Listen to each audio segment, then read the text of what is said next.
Hi, this is the sixth in a series of brief videos explaining some of the background of the Eucharist and some of our contemporary practices and understanding surrounding it.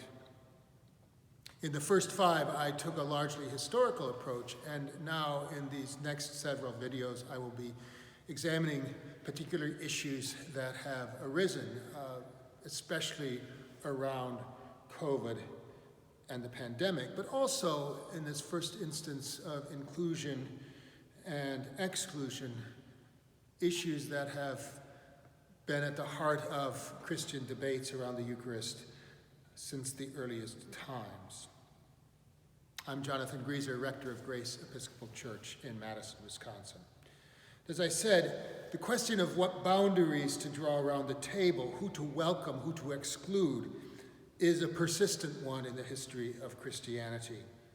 It's present already in the New Testament.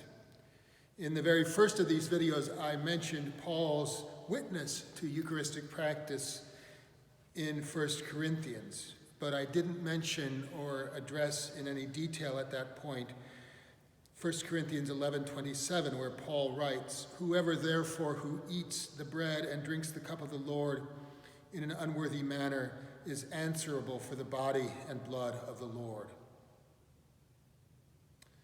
The Catholic sacrament of reconciliation is intended to prepare the recipient for worthy participation in the sacrament of the Eucharist. There were a number of movements in the history of Christianity that sought to maintain or define clear boundaries between the community of those worthy to receive the sacrament and those who were considered unworthy and thus excommunicate.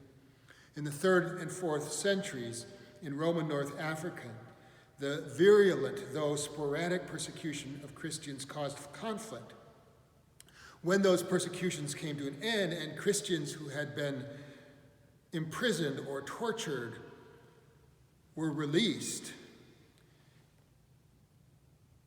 those who had apostatized, that is to say, rejected their faith, and especially the clergy who had done so, often sought to return to the church and to their ministry.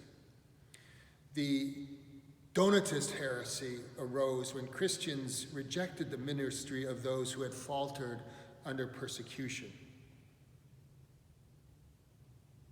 In the 16th century, debates over the relationship between church discipline and access to the sacrament persisted.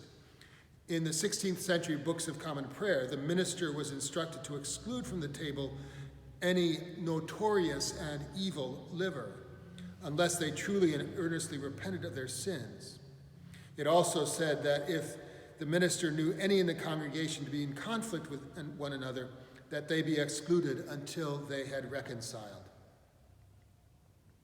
Now, of course, church discipline of this sort is quite unpopular among contemporary Episcopalians and other mainline Protestants. But older Episcopalians among us might well remember that divorced people were excluded from communion as late as the 1970s. And the debate is common as well in our public sphere when from time to time we hear of efforts to exclude from Roman Catholic Mass politicians who support women's right to choose. But in fact, the tendency in recent years has been to broaden the invitation to communion. In some dioceses and in many parishes, all people, including the unbaptized, are explicitly welcome to the table. And indeed, attempts are regularly made at General Convention to legitimize this practice.